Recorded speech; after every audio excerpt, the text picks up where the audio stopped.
Tiger fans, what a great time to be a part of Jackson State Athletics. TC Taylor on his second year. We're very excited about Coach Taylor.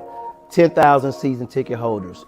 That's our goal for the year. With 10,000 season ticket holders, we will have more support for our student athletes, for our coaches, and also we can support our university when it comes to Jackson State University athletics.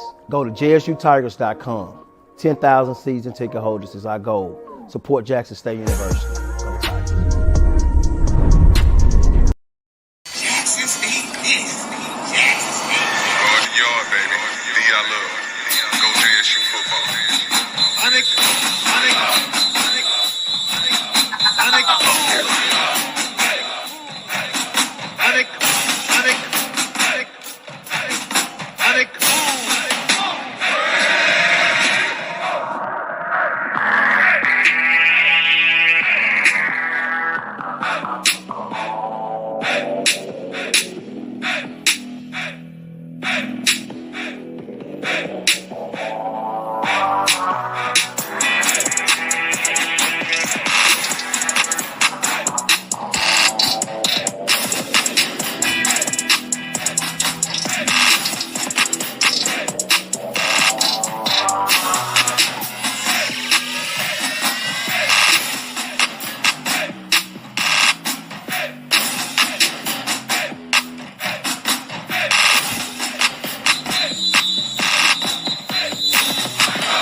Great day to be a Tiger. JSU by 40 campaign. Coach Taylor, I was just thinking, I was sitting in my office and we were talking about Jackson State athletics, the tradition of Jackson State. You played here. What if 50,000 alums gave $40 a month for 12 months? Man, that would be huge. That's money in the bank for athletic program. Let's do this, Coach. I'm challenging all 50,000 alumni of Jackson State University, supporters, fans. Let's give $40 a month to JSU by 40 campaign. 12 months, 12 million. September to August, let's win championships in the classroom. Let's support Jackson State University. Let's support athletics. And let's make sure our coaches and our student athletes are successful. So again, Coach Taylor and I are challenging you, all 50,000 alums, $40 a month for 12 months to support Jackson State athletics. Go Tigers. Go Tigers. Support the JSU by 40 campaign. Visit gojsutigers.com/JSU by 40.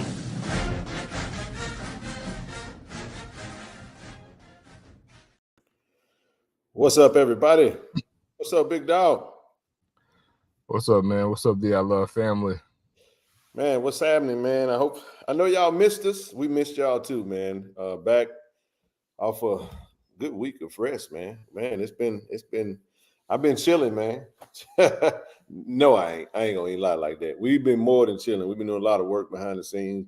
It's been really good off, man. Get a good refresher before we hit this long stride, this long season. You know what I'm saying? So yeah, man, happy to be back on, man. Everybody, as you come in, hit that like, share, subscribe. That's right. Join and donate. I love that. Appreciate that, Shanetta. Hopefully you're doing good. What's up with you, bro? Man, look, man, much needed break, but was it really a break, man? A lot of moving and shaking over the past few days, but it was needed. But hey, this is it, man. This is the calm before the storm. As you know, the unofficial kickoff to the football season starts next Tuesday in Birmingham. You know, of course, Ken and I will be there like we always are, and TD, the gang will be there. And look, we got an announcement to make today, a formal, informal announcement to make with regards to what we got going on. And that's going to be the first official, showing, of our announcement. You want to go ahead and do the honors, bro? Yeah, man. Well, we'll start here. Before we even get into that, I'll just say this. Y'all do know we are on our road to 6,000 subscribers on the channel. That's right, Chanel. Hey, she on it, man. That's my girl there, bro. You know, she on it. Definitely got to get a look. We only 29 subscribers away from hitting 6,000. I think it'll be a monumental number.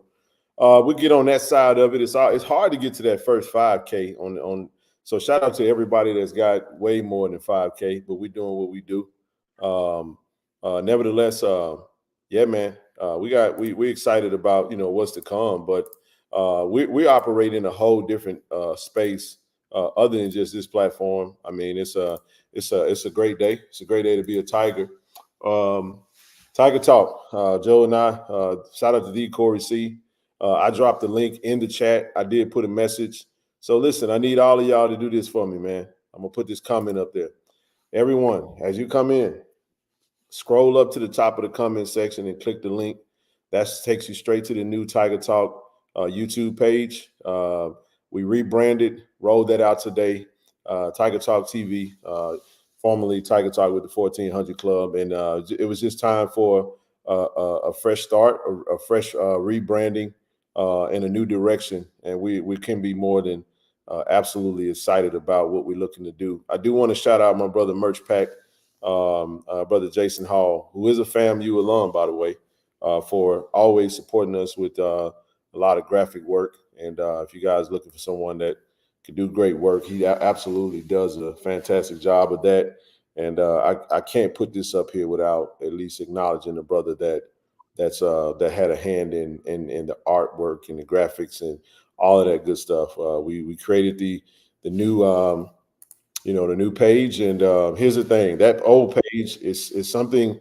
The old page, it can't be. It can't. Well, I ain't gotta get into all that. We just had some issues with the old page, and it just wasn't doing what we needed it to do. So we figured if we're gonna start fresh, we got to create a whole new page, and hopefully we don't have the issues with that page with this page that we had with the other one, and we can go in the direction in which we needed to go. Now, with that being said, we will be definitely soliciting. The work has already been, the foundation has already been laid. The work is still there. That page will still be up. So if you want to revisit any of those interviews, that content will still be there for you. But nevertheless, this is kind of a bookmark, and we're starting in a new direction under newfound energy, and looking for that great sponsor to come in and grab a hold to us, invest in us, and partner with us in the direction in which we're looking to definitely try to do. So I'll pause right there, Zoe. You can jump on in. And what's up, TD? What's up, Wild Name? What's good? What up, Zoe? What's up, TD?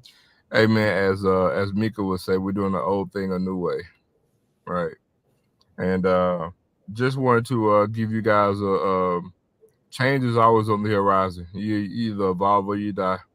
And so it's just a way for us to refresh it. We got some new ideas and doing some new things and doing some, again, old things in a new way.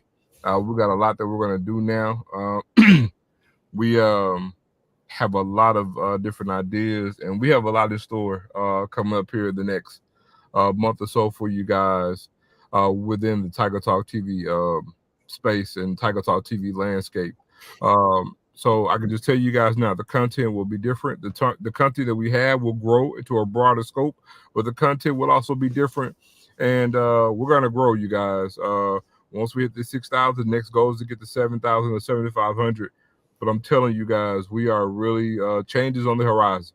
So I can tell you, it's going to be a great productive season. You're going to see a lot of Cam, myself, and Corey C. Within this platform, doing a lot of things, a lot more interviews, a lot of different interactive things. So onward and upward. Again, you either evolve or you die. And so this is just a good new look for the crew. Yeah, man. Before you jump in, TD, I do want to say this. And I wouldn't be remiss if I didn't say this. Brother Nook was going to be on tonight, but had an internet issue. I do want to send a heartfelt prayers and well wishes to everyone in the Houston, Texas area, everyone in all areas of Louisiana, Texas, anyone that has been affected within the path of this Hurricane Beryl, whatever whatever the hell the heifer name is. You know how y'all know them female hurricanes be giving us the blues. I'm telling you, I don't care if it's Ida, Katrina, Barra, all of them. I'm gonna leave that alone for the women coming in and jump on me. But no, man, seriously, Houston flooded pretty bad. I mean, man, it's a mess out there. So prayers to all you guys. Hurricane season, got to take cover, got to be safe. Nook, we were talking to Nook in the pre-show chat, and just he was excited to be back on tonight, but he's planning to come to SWAC Media Day. So we're looking to definitely have everybody on as often as we can, but he don't have internet right now, so elected to just sit this one out, man. So I did want to say that. Prayers to everybody, man. Check on your family, loved ones in all the areas that are affected, and hopefully no one lost their life. Any stuff can be replaced, and we'll go from there. So TD, come on in, brother. Yeah, again, good evening, everyone. Echo what you're saying, Ken, about prayers and family to the people in Texas and surrounding areas. It happened quite frequently now, man. I remember Texas went through that one time before. They almost had to evacuate the hospitals, man. So, my prayers be with the families and everyone that live in the area. Be safe. Be cautious when you walk. Make sure no power line is down. That's just do the best you can, because it's only so much you can do. Ken, man, the Zoe. Our Tiger Talk logo is pretty dope. Ken, that's that tiger that you were looking for. I think you had a problem with one of the tigers that was on outside of school one time that was real. You talking about the retarded looking tiger? What did you? Yeah. Man, I don't want to go there. That was a statue. That tiger looked like the tiger face looked like he had sucked on some lemon before he it's like they caught him right there and they started scoping it based off that, man. Man, this tiger right here, like he ready to eat, man. Great logo, man. It look dope. Pretty. Hey, D, what's up, Lawrence? I know John reached out to us. Zoe, myself, and Marcus is definitely looking to get over there Monday evening in Birmingham. We trying not to. I vowed not to absolutely do the drive over, which is okay.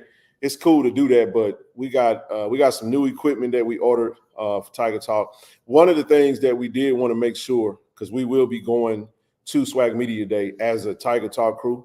We'll do some behind the scenes stuff for KC-1400, but our live show will be centered at the Birmingham at the hotel for SWAC Media Day. Now, with that being said, we actually purchased some new equipment. It's actually some new equipment, man. We're investing in ourselves, and I say that because sometimes you have to invest in yourself in order to get others to invest in you. So we did what we needed to do. We got a new banner on the way, so the look is going to be uniform. Nothing has changed from a social media standpoint. All the social media is the same. You go just look for Tiger Talk. Got Facebook, IG, and Twitter /X. And but if you're looking for us on YouTube, just click the link in the chat and go ahead and hit that subscribe button. We got a fire interview on deck. Corey C and I'll be hosting that one this Wednesday. So looking forward to that. I know you guys are going to absolutely love who's hopping on, and we're looking forward to getting that person in. Then we're going to continue on with player interviews as we get ready to go. Only reason I mentioned everything is because actually, if you look at the logo, so now that I think about it, bro, the logo actually looks like exactly what we're going to be using. We purchased some high quality microphones because we wanted to make sure that when we do our live stream at Media Day, that the microphones pick up the sound, and we're going to be wired this time. We didn't want to do wireless because it's just wireless microphones tend to in a crowded room where everybody's talking, it tends to pick up a lot of background noise. So we had to upgrade the technology, yet at the same time be prepared for all different options to do what we need to do. So excited about this, man. It's super, super, super excited. Tiger Talk has been rolling since 2019. We appreciate D. Corey C for letting us ride this wave with us. We taking this thing to the next level, man. I mean, when I say to the next level, we got merch coming. So you guys will be able to purchase Tiger Talk TV shirts, man. Coming down the pipe real soon. Of course, we'll drop those whenever that comes out. We want y'all to support that because just so you guys know, every dollar that goes into Tiger Talk will come back into the platform so we can continue to do what we need to do, operate, and go from there. Y'all got anything else on this one before we get out? So you got anything else you want to touch on, Corey? I mean, not Corey, TD. We good. All right, good deal, man. So let's jump into these preliminaries real quick. I do want to say this. We do have a foundation. Our mission, Friends of KC-1400 Inc. is our foundation. Friends of KC-1400 Inc. provides strategic resources and financial support to the Jackson State University community through collaborative initiatives and stabilize and enhance the viability of students. The reason I want to keep reiterating that is this. You can go to Givelify right now. It's at the bottom of the ticker to support and donate and do to help us do some of the things that we are doing. We have some things that are on the horizon that we will be knocking out. We got two additional initiatives that, not additional, but two initiatives remaining before the season start. We'll revisit that when that time comes, but if you want to donate, go to Givelify. Huge shout out to our sponsor, channel sponsor, Cannon Toyota Vicksburg. Has been keeping us mobile, like I stated, going to be providing a vehicle for us to navigate over to Birmingham, to and fro, and to all the games this season. So we appreciate them. Shout out to Billy. Shout out to Clay. Shout out to Greg Lindsay over there. And definitely want to send a huge shout out to Automasters. Go to www.automasters06.com. Check out the inventory or give them a call at 601-927-7794. Last but not least, I want to send a huge shout out to ShotRx, our sponsor, our additional sponsor. Now, with that being said, stay with me, bro. Big announcement. Big announcement. We got another event coming up, y'all. We got another event coming up, TD. It's showtime. Now let's get into some fun, man. I know we've been off. We've been doing a lot of planning. August the 10th. If you didn't make it to Vicksburg, listen to me. You missed a treat. First of all, you missed a treat. I ain't gonna even pretend like you didn't miss. It was a good time. Y'all boys fellas. Didn't we have a good time in Vicksburg, man? TD was on such a high. He came back. He was on cloud 14, man. You hear me? But it was all about the camaraderie. Football season is near. You can smell the tailgate in the air. We pulled up. We had a great time, and we thank Cannon Toyota for allowing us to host that. I mean, the atmosphere, Ken, was awesome. If you want pictures, just go to IG at KC-1400MG. There's photos on the IG page. And so listen, hey, some of them alums over at Hazelhurst was looking over there and say, hey, man, I see what y'all doing over there in Vicksburg. Shout out to our brother Derek Cupid. Shout out to brother DC over there, representing Hazelhurst, home of D. Corey C. I want to send a huge shout out to my brother, Willie Hobson, owner of Smooth Lounge and Grill. I summoned him and he said, hey, whatever y'all need, we good. If y'all notice, the time will be a little longer this time because we will do a live show on site. Yes, sir. I already touched base with our athletes. And now, if we add any additional NIL brand ambassadors to this crew, we absolutely would. I don't do IG, Facebook, X, etc. Then you don't do photos because we have to put it. We can't post it. You can go to the show. I tell you what you can do. You can go to just go to the YouTube page, brother, and there is a live video. So go to live videos and you can see the event. I went live at the event, so you can actually see what we did in Vicksburg. All right, let's move on. I will say this though: during they will be in fall camp. This is an NIL event. And now the time is what the time is for now. However, we will not interfere in any shape, form, or fashion with any of the football schedule. So if we need to augment the time, whenever that schedule comes out, I don't think we will because it will be hot. And usually they do a lot early in the day and try to get done and get out of the way before that sun gets spicy. And then after that, we'll definitely look to get that. It's going to be very similar type format. We're going to have merch on the scene. So if you're looking to purchase T-shirts, we're going to do a pop-up with the T-shirts.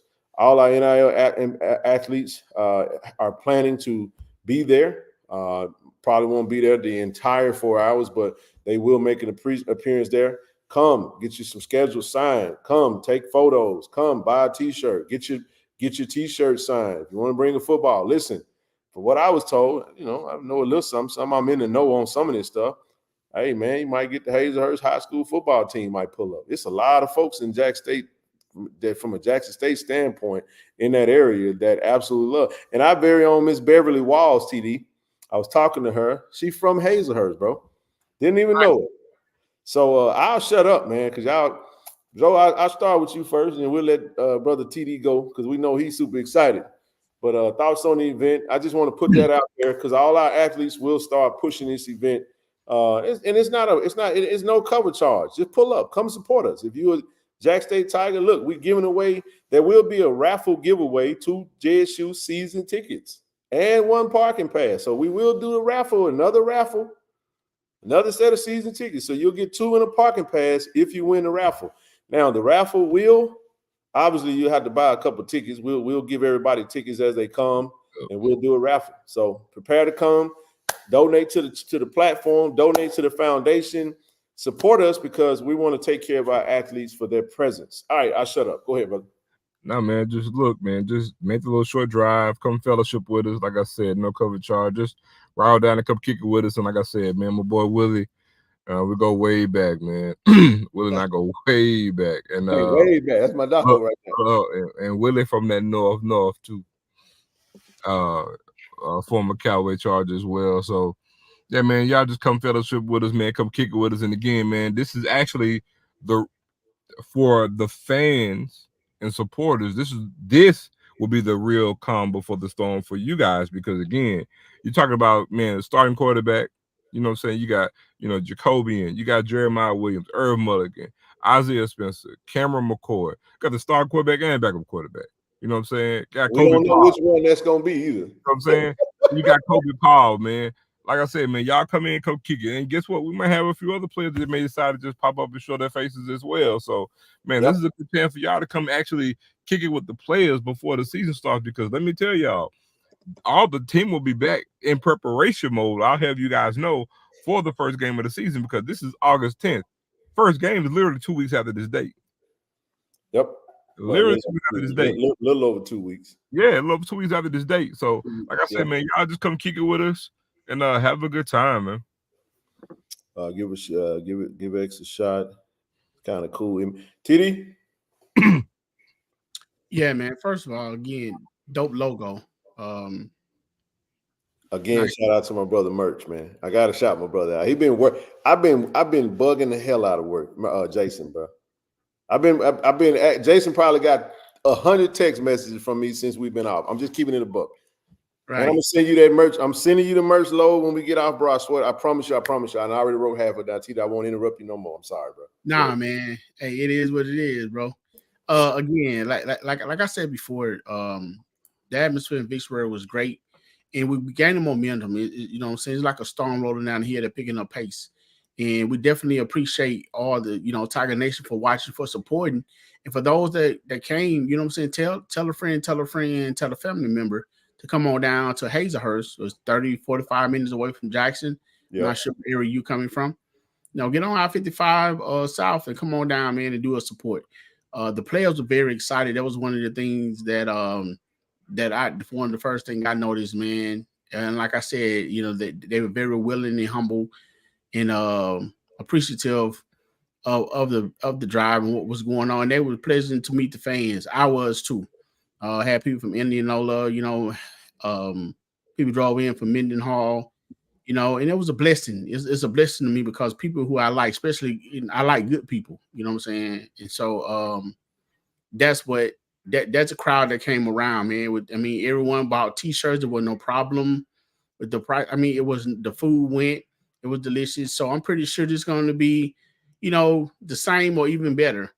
So again, we'll be looking for everyone to come down, come out, don't be too late, come through, hang out, say what you got to say, get your poster signed and, get you some food. How long the food going to last this time, Ken? Hey, until it's gone. I don't know when. Hey, when it's gone, it's gone. We want everything gone. We want t-shirts gone. We want food gone. We want everything gone. Now, let me add this to that, TD. This will be the last event we do because after this, we won't be bogging them down. Part of our brand ambassadorship, we wanted to have 2 events.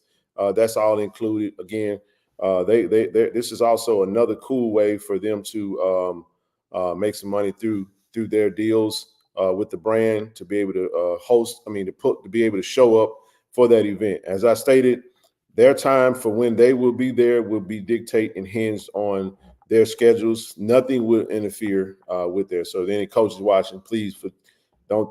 The school and the team, everything comes first. They will only be there during the time that they need to be. This does not exclude any other players that would like to show up.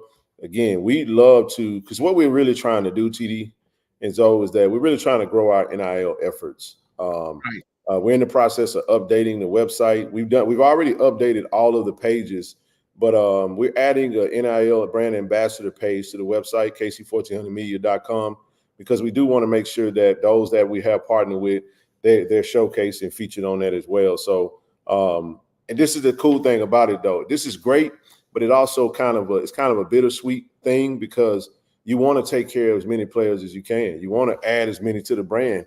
And it's almost like, but we know this, it's based off merit, it's based off brand, it's based off multiple metrics, not just merit, but it's also marketability, fit and all those good things. So had a conversation with another player today, talking about I think, would be a good fit. So we're going to continue to try to stretch that. And again, if others want to come, a lot of these gentlemen got roommates, they're rooming, a roommate may pull up with them. So it's all good. So you get the chance and the opportunity.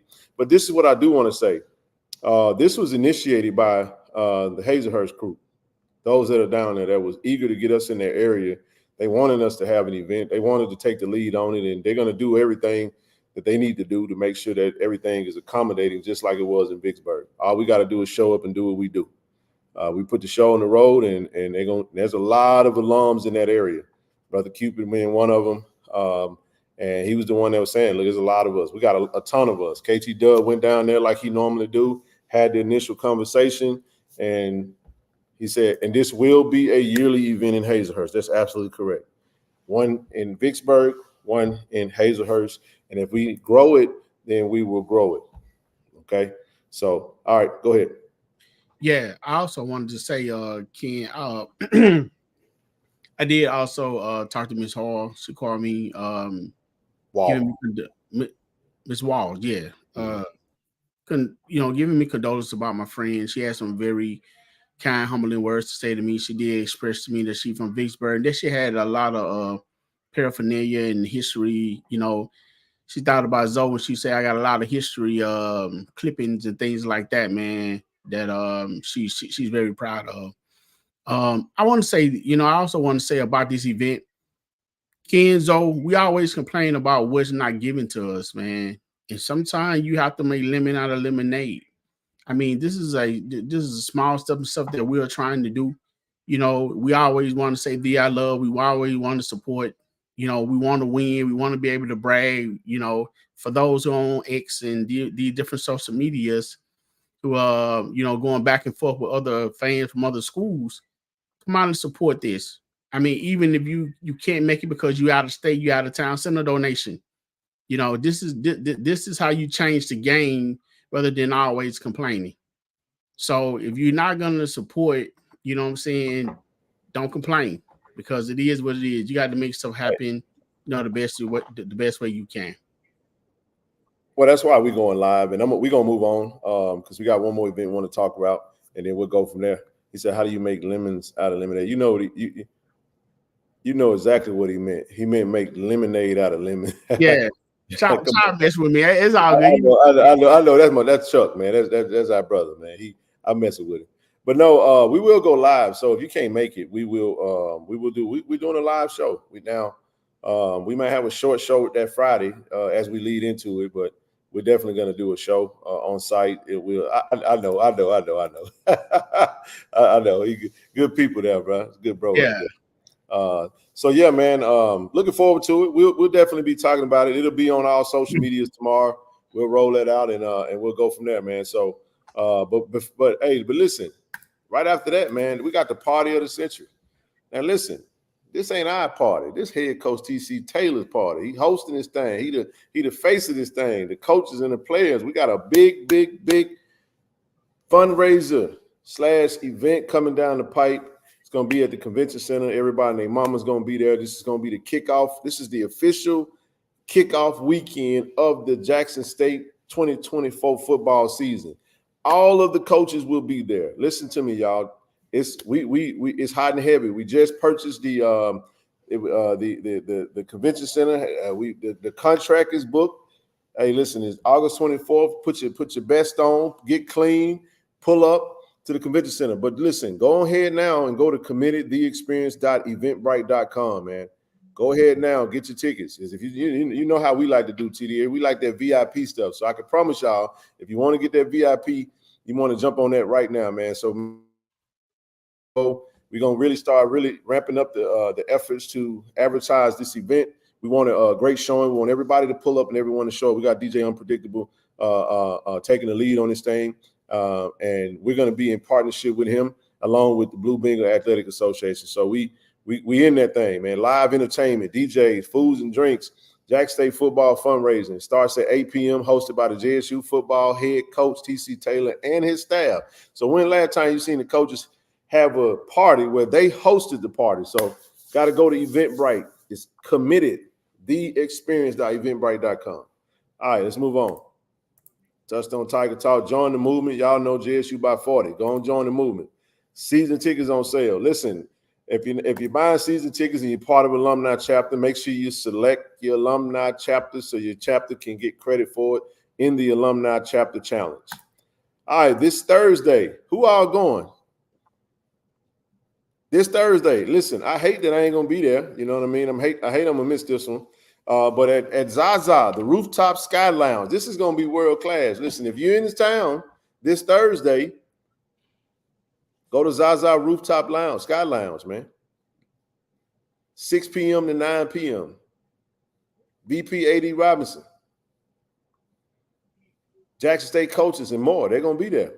So pull up Zaza, man. Let us know how it's going to be. July the 11th, Thursday, 6 p.m. Vaughn gave me a call today, Zoe, and I told her I ain't going to make it, man. It's like, oh, bro. I said, yeah. And we got another food truck Friday, next Friday coming up. So if you didn't make the other one, they doing everything in their power to generate season tickets, man. And we teetering along 5K right now. We ain't really moving the needle like we should. Goal is 10,000 season tickets. And we need to get them season tickets sold, man. Let's move on. The women's basketball coach. They done hit the road, y'all. They're going to go get some more dogs, man. Recruit for 2025. Going to Louisville, Kentucky. Between July the 12th and the 15th, you got Coach Richards, Coach Holt, and Coach Richardson. And then Memphis, Tennessee, Coach Dylan Howard's going to be there. And, of course, Coach Daniel Price will be holding down the fort while they're on the road, man. Also, it's going to be followed up. Coach Richards is going to have a camp on August the 3rd, 9 a.m., 3 p.m. 8th grade through 12th grade. So if you got any basketball elite camp, elite hoopers, make sure you guys get registered. Make sure you get your daughters registered for this camp with Coach Richards, man, over at Jack State. We building on tradition and blazing new trails. We got some new commitments, y'all. Women's basketball, we got another pickup. Amaya Barnes has committed another JUCO transfer, 5'11" guard. Good size on her, good scorer. And then we also got a softball commit, Devery Godinez out of Coalinga, California, committed from West Hills Community College to play with JSU softball team. We want to welcome both ladies to the Jack State Tiger family, man. So we want to welcome Ms. Godinez and Ms. Amaya Barnes, man, to the women's basketball program. Yeah, man, those coaches out there putting in work, Ken. They definitely doing it. They definitely doing it, bro. Next up, hey, man, we got a new football trainer. It's football season, y'all. We got a new football trainer. I met her today. We got Miss Ariana Thornton. So we want to officially welcome our head football athletic trainer in the fold, man. She said, this is my first HBCU. I'm like, hey, absolutely. How can the chapter get credit if I have already purchased football season tickets? Well, they probably won't. Miss Righteous Ambition. He said they coming down with me. Okay. Oh, that's my boy Joseph. I met her today. Cool people. Absolutely, she is, man. Hope we play Maya more. Hope she play like Maya more. All right. But we want to welcome Miss Ariana Thornton. So we'll get used to this face.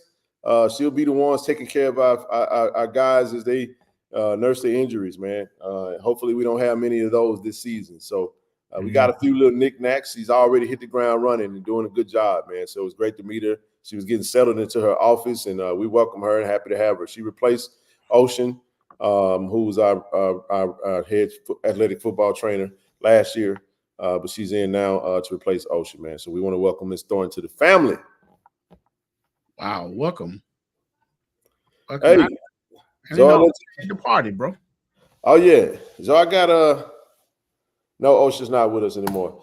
Got another one coming, Zo. We got a former face, man. Just pop back up on the fold, man. Defensive analyst, assistant linebacker coach, Tanoa Alex Jr. If y'all remember Tanoa, man, he played under Coach Hendrick. Finished up in 2019, number 21. If y'all don't remember, he played DB for us back in the fold. Saw him today. He also ran track with Coach Thorne. I got a chance to see Coach Thorne today, and it's good to see him back in the fold, man. What's good? No slack. But yeah, man, thoughts on the Tanoa returning to the linebacker room? That's pretty cool, man. So now we get Javancy back. We got a little bit more JSU flavor in the house. We got Caleb Graham, assistant with the O-line. We got Tanoa Alex Jr., assistant with the linebackers now. And then you got Javancy Jones on the staff as special teams coordinator, as well as this outside linebackers coach. So I'll let you start, Zoe, on this one, and we'll move on, man. Oh, man, just glad to have Tanoa back. Like I said, as an alum, former player, came to JSU by way, you know what I'm saying, by way of out of New Orleans. Baton Rouge, SU Lab, actually. SU Lab. Yeah, and basically want to say, man, you know, one thing about this staff, and we've kind of hit on this before, you know, every coach wants to win, but I think at JSU it kind of hits a little different because on this particular staff, you know, the fact that you have so many alums and so many people who are from Jackson on this staff, you know, they're more invested. You know, just a little bit more invested. You know, you talk about having multiple players on staff that play, you know what I'm saying, here. That's going to speak to the competitiveness and the love for it. You know, it's not just a job. So, absolutely, very excited to see what the results are going to be. Yeah, man, I think it's awesome that Coach Taylor, Coach O is bringing in some former players, some people that are familiar with the area, familiar with the team, who know what it's like, who understand the rivalries, who are able to relay all that to, you know, the current players coming in, and to give these young men opportunities to begin their coaching career as well, man. So I think it's a awesome move, a family atmosphere. And I'm looking forward to see the results of the, you know, what they bring to the table. No doubt, man. Moving right along, man. Happy to have Tanoa back. Hey, look, our very own compliance AD, associate AD, athletics and compliance, Malone Silver. He just got selected to the legislative committee, man, on the NCAA Division I legislative committee. That's pretty dope, man. I mean, another Travis joined. Travis is on the committee. Now you got Malone on the committee. You got Monica doing big things. We got a lot of greatness happening at the university from an athletic standpoint, man. So definitely congratulations to Malone. Hey, Miss Desi, how you doing? Hey, Miss Desi. So, man, congrats to Malone. Always seeing he's not a man of many words, but he's definitely a high character, always doing his job, always on the scene, making things happen. And whenever we sign any of our brand ambassadors, this is our go-to guy. This is who we go to make sure we stay in compliance with everything that we can do. And we appreciate all that he does in support of what we're trying to do here with KC-1400 Media. Go ahead. You got anything, TD? Yeah, not just about to say, man, you're doing a good job of congratulations to Malone. I mean, I see the gentleman a lot, but never really knew who he was. So thank you for, you know, enlightening me on his title and what he does. I know he's always with AD. Yep. So good. Congratulations to him, man. Good deal.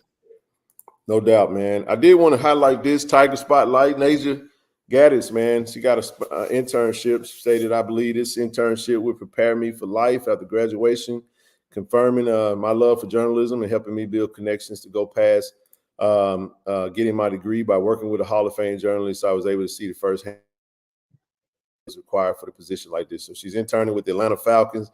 And she's on the photo right there with the legendary Eric Dickerson. Is that Eric Dickerson? Yep. I don't know who that is. Yep, that's Eric Dickerson, ain't it? Yes. So it is. Mm-hmm. Congratulations to her, man. Listen, hey, student athletes, get those internships. Make that money during that summer. Build those relationships. Relationship capital, man, is a great capital in this world. It's not sometimes what you know, it's who you know. And trust me, you can get in a lot of rooms based off who you know. And Ken, we had one intern with the Miami Dolphins last year, right? Yep, that was talent. That one that Taylor Joe, and did she wind up? Now she's working in a professional arena. I think she's with Mississippi State now, if I'm not mistaken. But that was talent that went Talon White, Taylor White. Yeah, from Madison. Yes. Yep. Went over to Miami Dolphins, and now she's doing her thing. Last thing up, man. We only got is media day, man. We're getting ready to head to media day. Let's get into our thoughts on that. We got our SWAC first team and second team, all SWAC, gonna be dropping in about a week, man. I'm excited for it. Thoughts on it, bro? As you get prepared for media day. But I know you're tired. I'm gonna get you on about it here in just a second. First day back, man. I know it's late for you, bro. Hanging it. I'm about to tell you this morning. 1 hour. I already know it. But nah, man. Oh yeah, bro. You did say you only got 1 hour. I don't know what the hell how that happened, bro. For what? So folk will know what I'm talking about. Zoe got up this morning. We was talking in the Tiger Talk chat. He said, "Man, I only got 1 hour sleep." I said, "Yeah, buddy, it's gonna be a long one for you tonight, dog." Because I already knew once we did the show. We won't be on long tonight. We're just coming back to stick our feet back in the water. We've been gone for a little minute, but then we'll get out y'all way in a little bit. But go ahead, bro. I mean, just looking forward to everything, man. You know what I'm saying? Mention the media day again, even with the new trainer, man. Even with her believing Ocean, again, trying new thing, another thing, a new way. New relationships and just better, more comfortability with the players. I guess better relationship with the players. And it's not to say that Ocean didn't have one, but just again trying new things, doing things differently, just a new way. And again, and yeah, you losing that one. The air whooping your. Go ahead, man. But nah, man, just the buzz is in the air. Slowly but surely, the buzz is growing. The season is upon us. We can feel it. And man, we're almost today was today's the 8th. So we literally got about 24 more days, 23 days left in July. I'm telling you, it's gonna be over before you know it. Because just think, we're literally gonna be dead smack in the middle on next Tuesday Media Day. Next Tuesday, the 16th. Mm-hmm. You got 15 days left in July. Once August gets here, you got preseason football. It's full system go. Now we got these reports. You got players reporting. Hey man, we got practice. You know what I'm saying? See what this depth chart gonna look like. Who's making headway? Who's making moves? So, hey man, I'm telling y'all, you better go and get your walks in, get in shape. You know what I'm saying? Do your tailgate stretches all day. Get ready. Hey, that's important. That's important, dog. I'm going crazy right now on the workout tip. Got to get right, man. I'm sweating. Hey, look, get ready, man, because we finna be. We're gonna get to the hot part first. Keep going. I ain't cut y'all. No, you good. Go ahead, TD.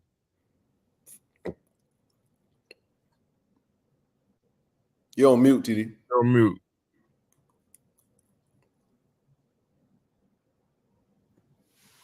Oh, excuse me. Unfortunately, I'm not going to be able to make it. I'm sure you guys will represent well. I did enjoy last year, the atmosphere, to see how everything works. Yep. ESPN will be there. And it's good meeting the players and seeing who coaches feel like their best players are to represent their school. Man, it's an honor. So I'm looking forward to see all the content and stuff that you guys attain. Coach Taylor picked two great players to represent and very deserving. If I say so myself, because Evan, he been putting in the time, and of course we already know, what he says represent to that defensive backfield and the defense as a whole, man. Mm-hmm. So I'm sure it's going to be bigger and better.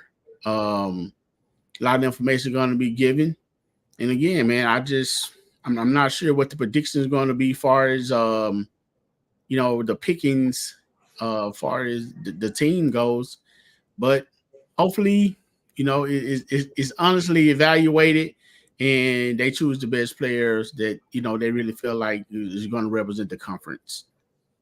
I know one thing, man. Next week's shows are going to be hot and heavy because we're going to have a lot of data.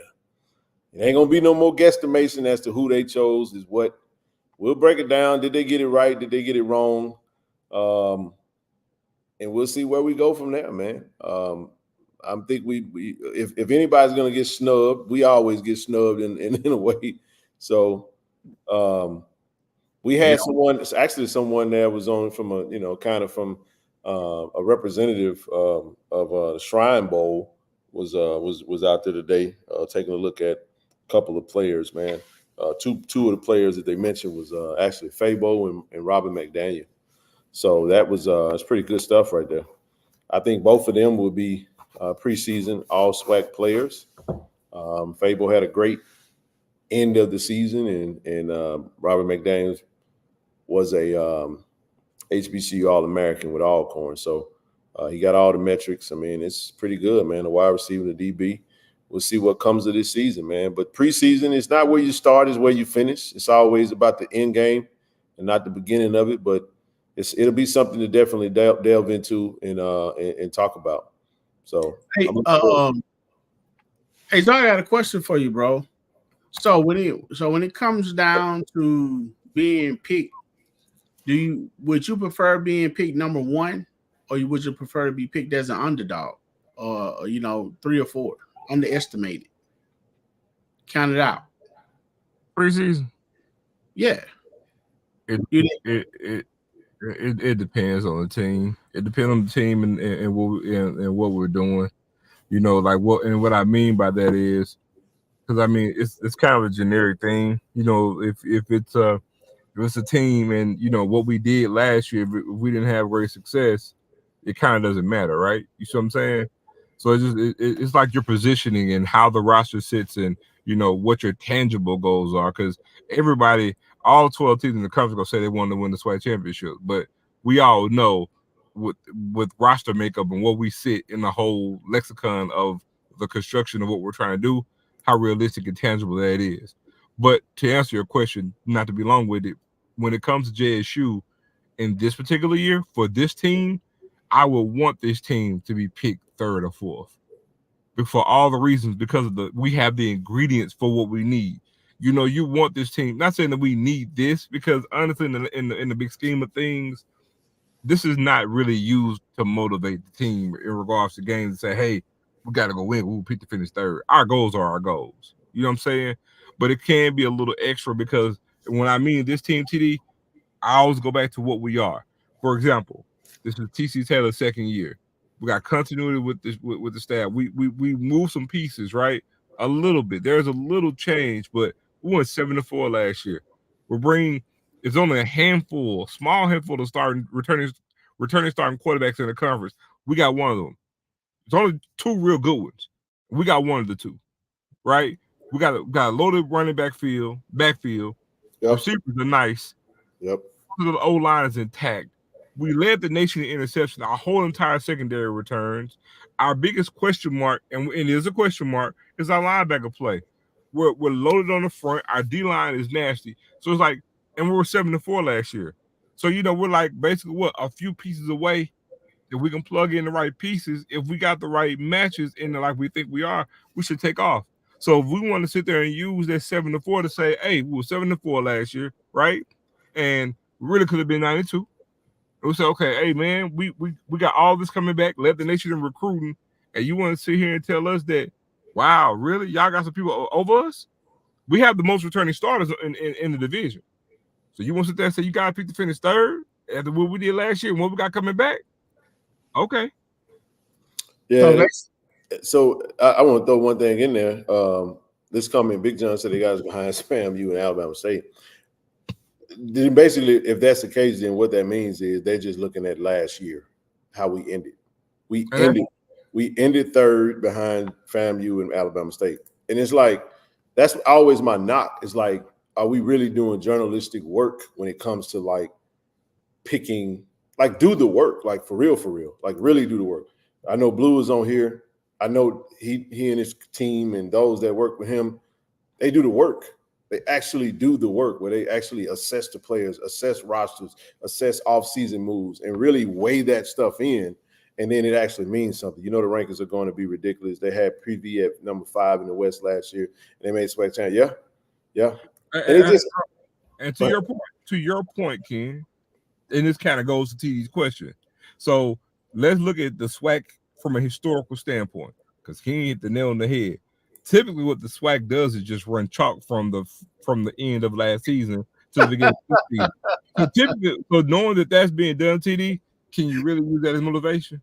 So you see what I'm saying? To answer your question, you know. So it sounds like what you said.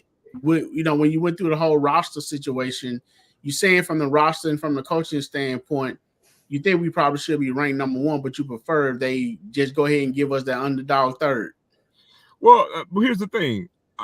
In my heart of hearts, I'm not going to sit here and just say that Jackson should be number 1. I believe we will be number 1. But the thing is, there is logic where you can sit there and say, hey, I'm going to go ahead and let FAMU be number 1 because they're the champ and they're the returning champs. And so if you want to go with the guys of saying I want FAMU number 1 and Jackson State number 2, I can't argue with it. Okay. I really, really can't. You see what I'm saying? But now when you get to talking about Jackson State in third, and your whole logic is only because, Alabama State beat them last year, but they lost more than what we lost, and you bring in a quarterback that only won 9 games in his college career. I'm trying to understand the logic of saying how they and what have they done in the offseason to surpass what we've done, and your only flag that you played in the ground is that they beat us last year. It's like every time you say something about FAMU, EA pop up like candy, man. I just said 3 times. He don't say nothing until you say, "Listen, I got us ranked first." Whoa. I'm gonna tell you why I got it. Listen. I got that. He didn't hate at all. I'm just messing with EA. Of course, I got us ranked first because I'm a homer and we gotta listen. I always lean towards recruiting. That's all I'm saying. I lean towards recruiting because I do feel like in the SWAC, the Jims and the Joes gets most of the wins. FAMU had a better roster from top to bottom than we did last season. I don't care how you slice it, they did. That roster was built to compete with a Deion Sanders-led team. Yes, it was. Now, with that being said, we shut them out in the second half. We scored some points. Does it really matter? However you want to spin it, even though the game was 28-10, it felt like we got beat 48-10. You feel what I'm saying? The score didn't dictate the whooping. You follow what I'm talking about? So it didn't. It felt we got whooped, and that's just what it was. But with that being said, I just think that if we're gonna say that recruiting rank is it's just recruiting rankings. I get it, because they really brought in a lot of players, and they still brought in players after the season, after like the recruiting cycles and stuff was ending. So we kind of neck and neck when it comes to recruiting, even though from a ranking standpoint, I think we finished 9th in FCS, but the only HBCU that was top 10. Yeah, we did. They just got a 4-star player, didn't they? I don't know. I ain't been looking lately though. You might want to take that number up. No, from what I mean, all the FCS.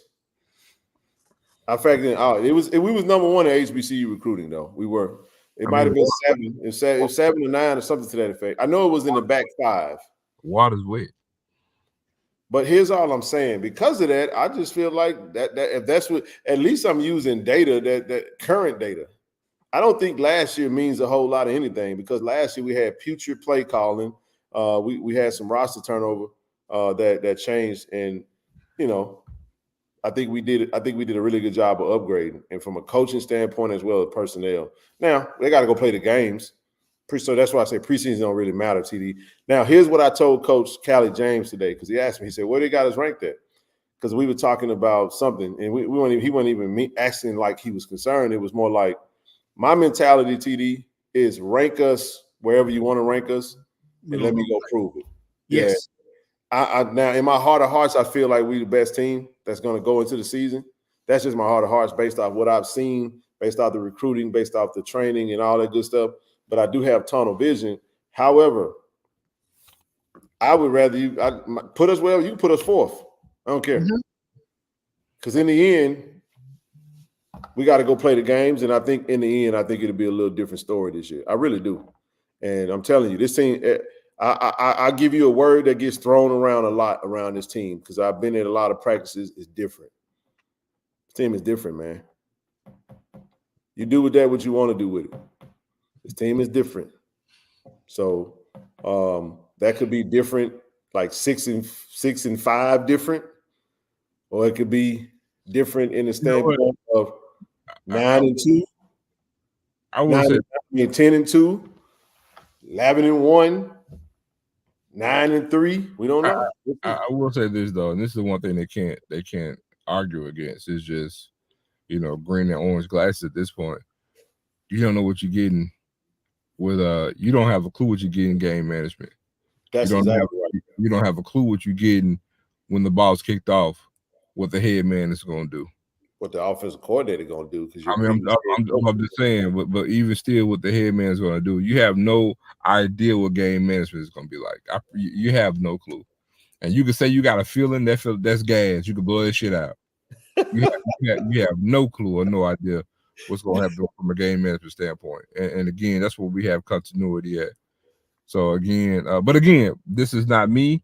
I'm just saying to your question, TD, in the big scheme of things, you may have some people that may say, hey, to beat the man, you got to beat the man. So we want to throw the running back. They got, hey, we're going to pick FAMU number 1. I'm not going to argue with it. It's preseason. Yep. I won't argue with that one either. If they make them number 1, cool. I mean, personally, I don't trip on no rankings, period. I mean, it happened on all levels of sports, and it'll always be the one that you least expected a lot of the time to win. So in this case, man, I'm not tripping on the ranking.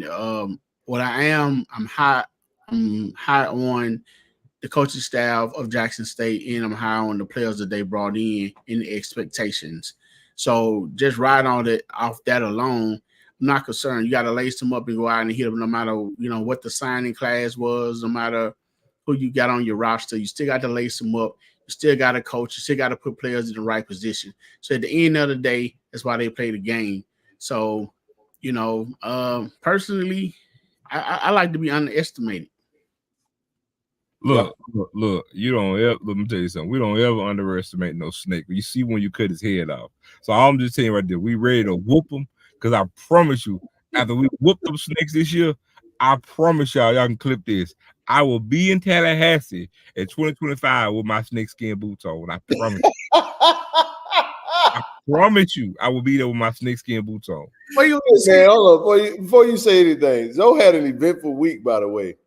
Because, bro, I got rumblings of remnants and snippets. Shout out to Timona. She loved these. Hold on. My damn total like I've been bit by a damn snake, by the way. That is a fact, by the way. Hey, that's what we'll say there for another day. We'll say that. Hey, but look. Hey, man, somebody said you pissed off Mr. Campbell, man. You said it was something about it, FAMU.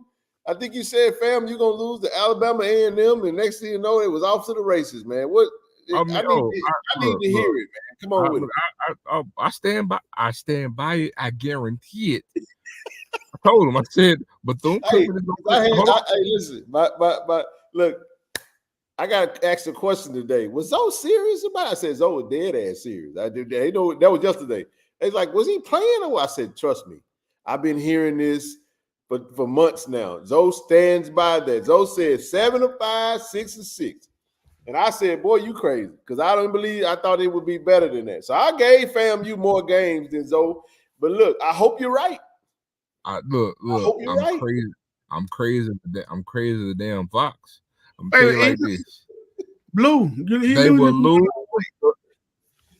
Hold on. They will lose the Florida Classic. I was just they gonna finish 7. They gonna lose the Florida Classic to Bethune-Cookman.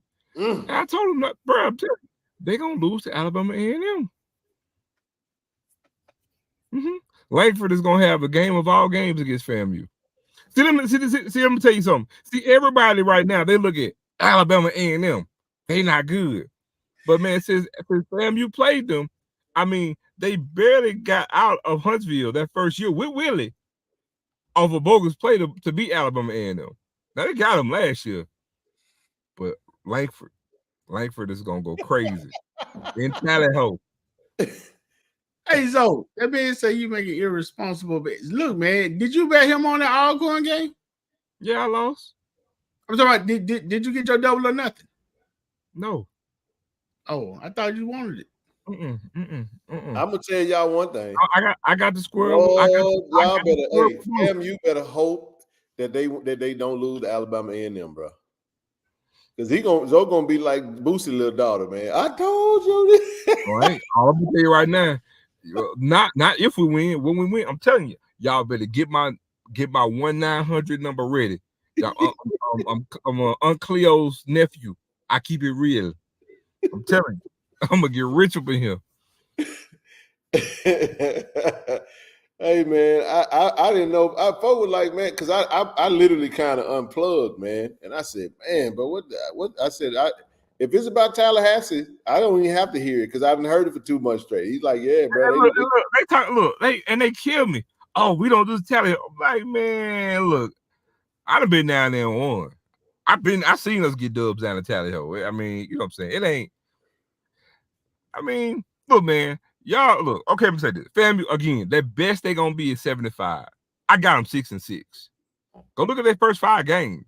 I mean, it's Whoopi Goldberg ugly. I'm telling you, it ain't working in your favor. It ain't working in your favor.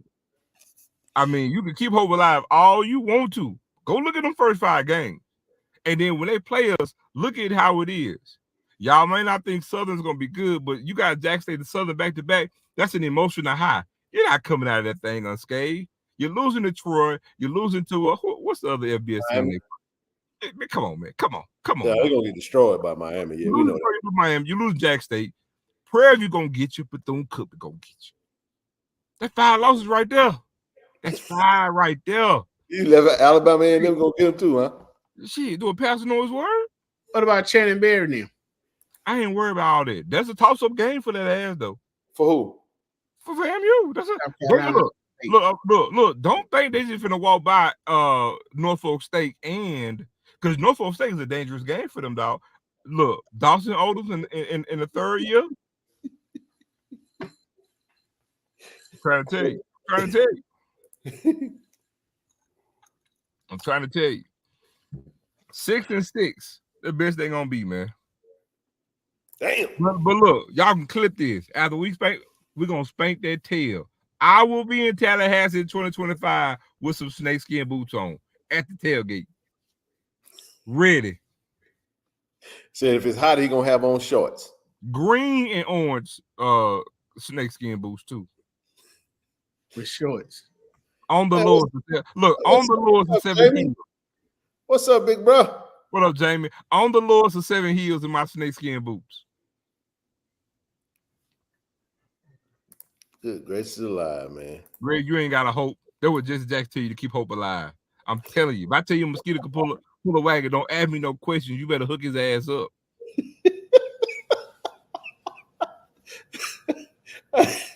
A mind is a terrible thing. The way to go to bed. So you know, it is if you're a FAMUan. FAMUan. Hey, come on up, man. You welcome. You welcome to Man, come on up. Hey, I love to hear it. We ain't gonna be on much longer, man. We got about 20 minutes, man. I'm be down a little pea and carrot delight. Peas and carrot delight. So Zoe, what is it about FAMU that makes you do these predictions? I mean, is it the coaching? Has it been the recruiting? Has it been what they lost? I mean, TD. Okay, listen. If you go back over the past few years, okay, their only greatest claim to fame before last season was when we beat everybody except Jackson State. That's the only claim to fame. But even prior to that, I mean, look at the games that they actually should have lost in the first 2 years. They should have lost to Alabama A&M. Matter of fact, hold on, what game was it? They should have another game they should have lost.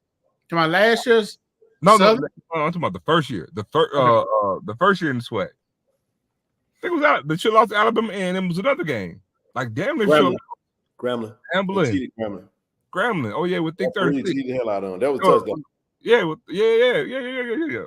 But I mean, look at the makeup. I mean, okay, what scares your quarterback? They got 8 of them. And Valley. That's what it was. Won that game, bro. So listen, they normally say if you got 2 quarterbacks, you ain't got none. Hell, they got 8. What they tell you? They don't tell you got 2 quarterbacks, you ain't got none. State, that's another one. They got 8.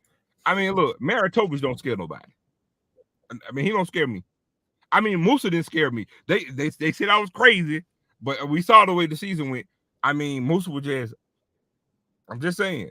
Yeah, Musa was actually like the weakest link on the offense. So I mean, Maritovich don't scare me at all. Yeah, I will say this though. Watch this. They like look. One thing is Florida. They're gonna have some skilled players. We know that. But then the scheme and what they do on defense, don't the guy do defensive coordinator again? Yep. Yeah. I mean, so again, and you don't know what you got from the OC standpoint, and you don't know how your head coach is gonna be. To sit here in the first year head coach and sit here. Here's the other thing. Well, what about adversity? That's the other thing too, man. When you got a new team, new voice, new leadership in there, and you bring all these guys in, and then playing time, you can only play so many. What happens when the rumbling starts? What happens when who's going to be a cancer? And I'm not saying that it will happen, but these are the things you got to work on. We ran into some of that last year. True indeed. You can't bring 60 new players in the room and just assume that it's going to work like that. With a first-time head coach. And it's tough, man. We had some stuff and coach really had to, flush some stuff out of the room this year around. So, Joe, what's up, baby? How that right lane? Breaker 10-4. How that right lane? What's up, Joe? Okay. What's going on, Zoe? Breaker 10-4. Can I get some reply? Zoe, you tripping, Zoe. I got the same scenario. Listen, Zoe. Because the same scenario you can use for Jackson FAMU almost winning games, you can also say that for the prime teams because it could have been some games they could have lost. The Alcorn game, the Southern game, the Alabama A&M game. It could have been some games they could have lost too. So you can't use that same scenario. You know what I'm saying? Because you can also say that for Jackson State. No, I can do all things through Christ who strengthened me. I don't know, man. Yeah, but so you can say, but you can't just use that, man. FAMU ran the table. What had FAMU? FAMU ain't really lost that much, right? What FAMU lost? You said they ain't really lost that much. Yeah, players. How many players they had hit the transfer portal? You don't just lose. Hold on. You don't just lose players to the portal. That ain't the only way you lose players, dog. Graduate. Just period. How many players they don't have coming back no more? They lost a good bit. They lost a lot. Yeah. More than 20? More than 20? Hold on. You lost players, and how you know what you're going to do, and you don't know what your coach is going to do? But, Zoe, you can say the same thing for you. You can say the same thing about Jackson. Zoe. I don't have a Zoe. One at a time. Come on, one at a time. Go ahead. No. I'm just you say I can say the same thing about Jackson State. No, I don't. I know what TC Taylor gonna do because I learned what he gonna do last year. I think he was talking about last year. No. Last year. So you talking about last year? I'm saying go ahead. The same scenario, basically the same scenario FAMU is in is basically not as worse as what Jackson State was in last year. And you didn't say that for Jackson State last year. You said Jackson State was going to win it all. They were going to do this. Hold on. But you still proving my point then. If you want to use Jackson State and what I said last year, you still proving my point. So you were lying about Jackson State last year. I understand what you're saying. No, I understand what you're saying. But what I'm saying, what you were saying was Jackson State, with all what Jackson State lost last year, you still saying Jackson State is going to win it all. So Joe, so that would be the equivalent of a FAMU saying that they're going to continue the same thing. And I'm not defending it. I'm saying Zoe's take on Jackson State going to do what they do is like a FAMU person saying we're going to keep doing what we're doing. Yet at the same time, we saw now we got historical data that said we went 7-4. With the play calling was questionable because we had high hopes for the offense coordinator. Here's the difference. If you want to go to Jackson State last year and equate that to FAMU this year, there's a one stark difference. The main difference is we had the number one recruit class in the country. You didn't, and we had a coach that we knew and was we knew what he could actually do, even though it was his first time being a head coach. He was actual coordinator going into his first year as a head coach. So we had some experience with TC Taylor coming in. So it was a buzz there. You ain't got that with Cozy. You ain't got none of that. I mean, he was on the staff. But you can't. But you ain't never the coordinator. So a team having a number one recruiting class don't mean shit. Really? Hell yeah. You shit me. It don't. So let me ask you a question. You would rather take a team that's been playing together,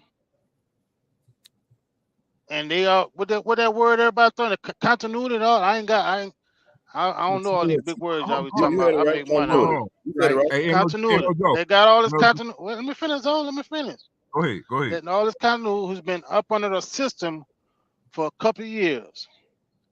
And you would rather take a bunch of 5. And you would rather take 10 brand new players who are top in the country, top 10 players in the country, and put them on the court against somebody that's been playing together for years. What team would you rather take? Well, an example that you give it, neither one of them, because you ain't got the continuity. So your math ain't mathing. You can't have continuity with 42 players. I'll answer that. What a continuity is. Let me. Hold on. He asked me. Listen. No, what I'm saying, you got 10 players that have been playing together for years. And you get the top 10 players, 10 players. Yeah, because I'm breaking it small. You could say 40 players that's been playing together for years, and you take a team with 40 brand new players, and they got the top recruiting class in the country. Which team you gonna take? Which team would you put your money on? So basically trying to say the other team don't have chemistry, you going with the experienced team. Yeah, the team that's been working together. No, not necessarily so. Because if I got 40 lemons, I'm gonna take the 20 new play. I'm gonna take the 20 new dogs over the 40 lemons all day long. What? I don't think he's saying lemons though. Hold on. I ain't saying lemons. Let me do this. Hold on, let me jump in real quick. Hold on. Now, TD, you said I don't think he said if. No, if your auntie had a pecker, she'd be your uncle. No, we're not going there. You asked me a question. If you got 40 lemons and I got 20 new dogs, I'm taking 20 new dogs. What are we talking about? See, you go to the thing in your question, Joey, is you under the assumption that you know what you got with the 40 players that been there. But we don't know that. They still got to prove that. I'd rather take 20. If I know I got $20 to come in to kick your ass, I'm taking them 20 new dollars to come to kick some ass. And also, since you say recruiting don't matter, man, please holler at Michigan last year when look at the team that they face. If you ever say, man, hold on, who win games, Ken? Jimmy the Joes win the games. Oh, hell yeah, I'm woke now. For you to say recruiting don't matter, that's asinine. The best talent always rise. Cream rise to the top. I'd be damn if anybody see and say to me, I got dogs, you got a bunch of damn tomato cans, you finna beat me. The devil is a lie. I tell you what, if talent don't matter, tell me why Val ain't never won no damn SWAC championship. if talent don't matter, then tell me why we monkey stomped y'all the year beforehand with the number one ranked class in all the FCS then.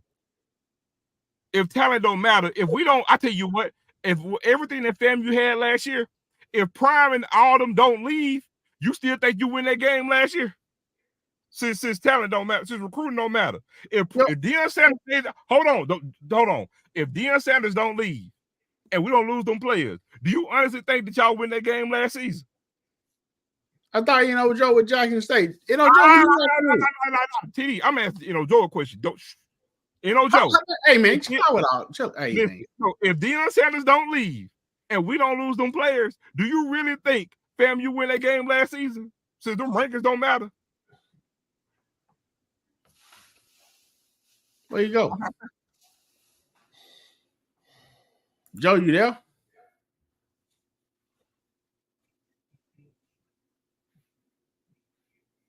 I think Joe froze. Hello, I'm back here. Yeah, you back. I'm back. So Joe, since you say recruiting don't matter, if Deion Sanders don't leave and all them players that we had don't leave Jackson State, do you think you had a snowball chance in hell of beating us last year? No, I think Jackson State win. Okay, well, hold on, but why is that? Why do you know Jackson State gonna win? Shedeur Sanders. Why Shedeur Sanders? Because he's a what? Come on, Joe. What is Shedeur Sanders? He's a better what? Yeah, a better quarterback. He's a better quarterback. That's self-explanatory. And Joe, Perry Mason had a long time TV show. You know his famous quote? I rest my case. Hey, let me jump but in. Joe, I'm gonna say this and I'm gonna get on out of here. I don't know what's been going on, but you in the Alabama thing talking about Alabama gonna beat FAMU. I doubt that very, very seriously. I'm gonna say this though. Maybe, you know what? Maybe you've been working in the sun too long. Hey, let me say this. Y'all done really. I can't wait till the Alabama A&M FAMU. I'm excited now. I'm excited for another game not named Jackson State, but that's pretty interesting. I want to see how this gonna go because I already know what's gonna happen. That show after that game, either the chat gonna fill up for one side or the other. It's gonna be fun. I'm gonna tell you it. Don't y'all run from me. Don't y'all run from me. Yo, Joe, who you rock with, man? I thought you were JSU, bro. I am. I just want to throw that in. I'm just my cut. Right. He challenging Joe's perspective on it. I'm gonna tell you like David Ruffin, y'all begging me to leave, but I refuse to let you go. Yeah, I just want to. Let me say this before you go, Joe. For those who are spectating, this is what a Jackson State tailgate look like. This is what it sounds like. It goes on like this all day long, and it's just with a little music, little dancing, some golden fish. TD, I got a video for you too, by the way. I'll come back to that, but anyway, man, appreciate you, Joe. It's always fun. Yeah, I got to come down to check one of them games. I haven't been to the game, but I got to come down to the vet, check the game out, see what that vet look like. Come on through, man. Matter of fact, you come to the Jackson State FAMU game, October 19th. Come meet me with my snake boots on. I'm going to put that in my schedule, man. I'm going to put that in my schedule. October 19th is going to be must-see TV. We're going to have some Rattler stew at the vet. I got to check. I got to check with Mama and see if Mama going to give me some money so I can go to the game. Joe, where you rolling in right now, bro? I ain't gonna touch that one. Yo, you come to the game. I got you a ticket. Don't worry about it. Nah, man. Hell no. We don't do that. Cause if I go to the white folk game, I got to buy a ticket. So if I go to the black folk game, I'm buying a ticket. Buy a ticket and give it away. I said I still got you a ticket. I got plenty of tickets. Not too many, but go ahead. What you say you rolling? Yeah, I'm in Tennessee, man. I'm about to head back down to Atlanta. Okay. Got a little. Man, you be safe out there, brother. For real. I know that. Get that right lane, bro. Make sure it's clear. Go the speed limit in your lane, man. Won't be no trouble. Appreciate you, Joe. Well, I can't hold on this too long. What'd you say? I said, I don't know about the speed limit. I'm going to do a little 5-10 over the speed limit. Yeah, I got to get down the road, but I can't be. Gotta get down the road. Yeah. All right, baby. Appreciate you, brother. Be safe out there, sir. Thank you. All right. Oh, don't worry, Austin. I was sitting. That's why I was quiet. I had it already in the chamber.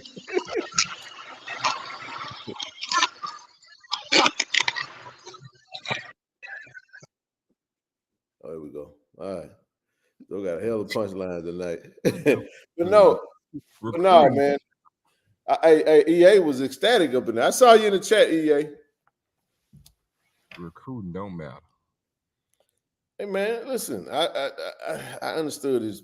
I didn't take that. I didn't take that's what he said from there. He that's not what he. I didn't take. That's not what he said. I mean, he basically was asking for his experience. You know what I'm saying? And then even if you get top new recruits, but you already got a jail team. No, he didn't say experience. He said if I got 40 players on the roster that been practicing together, he talking about continuity. I don't give a damn about no continuity. They some damn scrubs. But you know what I think he was talking about though, honestly? I think he was talking about last year. I think it's easy to have that conversation now. If you're talking about last year's team, all the new, because we had 60 some new players and had the #1 recruiting class. But fam, you had continuity. But this is what you got to take it past that. Now the versus the roles are reversed. Roles are reversed. Right. And this is why that was your point, and that is the point. And the point is they had a lot of turnover. They got a lot of new faces in, and this is all we're saying is that you can't. Now it may work in their favor, but we had some challenges. But to your point, there's a lot of unknowns. That's all we're saying. There's a lot of unknowns, and that's the point that he was making. You believe when Jackson State had that same turnover, but now it's a different story. When fam, you got that same turnover, and he was talking about the continuity that their coach may bring, to them with the players that they got coming in. So with Jackson State having that turnover and did what they did with the coach that was already on staff, then therefore, what I'm saying, what's really the difference? If you roll with Jackson State last year, saying that same thing with the turnover that we had, what's the big difference with FAMU? That's what he was saying. But here's the thing, though. I agree to that point, though, Blue. But here's one difference, though, between Campbell's #1 ranked class. The thing is, South Dakota State consistently, where are they ranked in recruiting, though, Blue? See, that's the difference. See, Campbell, they haven't sustained those type of recruiting classes year in and year out. South Dakota State has. They may not be the #1 ranked class, but watch this. If you're year in and year out, top 10, now that's sustained good level of recruiting. Let me add to that, Zoe.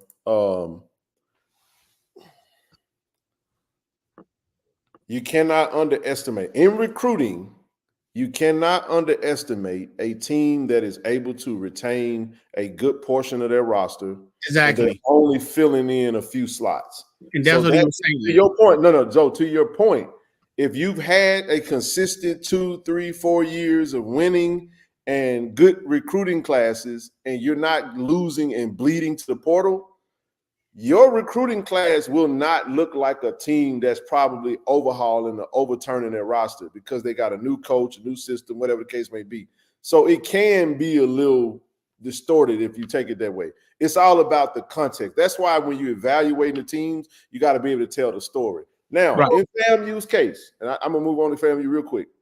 In FAMU's case, this season, there are I ain't going to say the same amount. Only FAMU can speak to that. But there are a ton of unknowns. There are a ton of variables that could sway it either way. You don't know what Cozy is going to do in pressure situations. You don't know how the offensive coordinator is going to be. Hell, you don't know how the players that are used to Willie Simmons being the play caller, having to hear a different voice, different terminology. I know the offseason is where you train and practice, but what happens when the adversity hit? I'll give you one scenario, and I swear I'll shut up. Y'all remember the Celebration Bowl? Remember Anthony Dunn was losing his damn mind because Darkwood, him and the big boy from Howard was getting into it. And he was just like, man, he was losing it. He's super talented. And he went to the sideline, and the head coach was like, I know. Mm-hmm. And he calmed him down. This is all I would say, because we went through this. I'm not saying they will go through this. I don't freaking know. What happens when them players lose it and that culture hasn't been established? Because when you lose a coach, you lose your culture, and you got to start over. And it all sounds good in the offseason. Trust me. All saying, it wasn't just Zoe. We were all gung-ho about the players we was bringing in. We was all excited about the talent in the room. And guess what? Adversity knocked on our front door, and we had some cream puff situations. We had some cream puff results from some scenarios and situations that we thought would have been a little bit more easier. We had some expectations because of certain names. We thought things were going to go a certain way that didn't. And unfortunately for us, we had to learn on the fly. You make the changes, the coach assesses that, you bring in another recruiting class, you stack it with the players that you return. Now the hopes and expectations are a little bit higher. Let me answer that too. And no, Blue, I'm not. This is not even a disagreement to you, but I gotta actually give this context. On this level, even more so than the Power 5 and FBS level, you have to have a strong thing into being a developmental program. Well, when we talk about continuity, that speaks and it stands to development. Well, okay, I can use plenty of schools within the conference because there were a lot of first year quarterbacks in the conference last season. Okay, well, guess what? How good of quarterback play did we have in conference? What quarterback were developed last year? Also, what team has, with these coaches who was already on campus? I'm not going to use TC because it was first year, right? Okay, what coaches, we're talking about the SWAC, really develop players in their program and have success? We can say Willie, he's gone. Who else? What team in the SWAC is known for developing players? Before then, I would say Alcorn with McNair. McNair's gone. So name me the coaching staff that's developing good players, developing talent. Name it to me. Where you see it at? Because it was McNair, and it was not when Prime here. We just had better talent. It is what it is. But he wasn't there long enough to answer to say Deion Sanders. He wasn't there long enough. But McNair was doing that. Willie was doing that. Who else? TD? Mm-hmm. I thought you had some, bro. Go ahead. No, go ahead. Okay. No, it's a great point. I just think the variables matter. It really does. Now, if you come to me, I think here's something that would be kind of cool. I've been thinking about this. It will require us to do a little bit more research, though. I mean, I would love to get representatives of every school on the show. Let's all jump on this thing. Come on and talk about what you think. Sell us on your school. CJ, EA, if you want to come up, rest in peace to Shaka. You know, we would love to have him on if he was here. Miss Bro. I miss Bro. I miss him. Miss Bro a lot, man. Perry, if you want to come up, talk about something. Huh? Shaka was 100 and everything that he said. Oh, yeah. He kept it, and you know what was funny is that he actually was right about it. I mean, they didn't lose a lot. Now, FAMU did not lose a lot the year prior to that. They added 2, and when you start going in a net negative, and you got way more new guys than you do, the only thing that you got to caution with that is that you're still only playing 11 at a time. And what happens when the expectation is to play? There is that element of when a lot of players drop down. Some players do assume that they're going to come and they're going to play right away. They may still not make the depth chart because when you're bringing in a lot of transfers from the FBS level, some of those guys that didn't play at their previous school still may not play, and it may create some type of division, some cancers. Hopefully you got a good culture and good players on the team that is a player-led team that don't allow that toxicity to enter the room. You know, Texas Southern has absolutely nothing to say. I mean, they got a story to tell. Jace Wilson. I mean, we had Tony McCray, who was with us, went over there. They got a new coach, Coach Dishman. There's some things to be said about it, but we'll see what happens. I will say this, Ken, Joe. You know, at the end of the day, my bottom line is all about playing the game. FAMU has gotten some decent recruits in there from the Power 5 level. I know they just recently got a 4-star commit. I think he played DB or linebacker last week. So they're gonna be competitive. And you got to understand too, a lot of teams too have, no matter what division that you're on, some schools or some teams just have a knack of reputation as having good teams and pretty good players and being competitive, like Southern. You know what I'm saying? A lot of stuff we don't know a whole bunch about Southern, but we know their pedigree is to be competitive. Same thing with FAMU. Hold on. Okay, so when you say they got a pedigree, I say you have pedigree when you have a standard under a certain coach, and that's his pedigree because there's a system in place, a program in place. Because Southern had no pedigree under Stump Mitchell.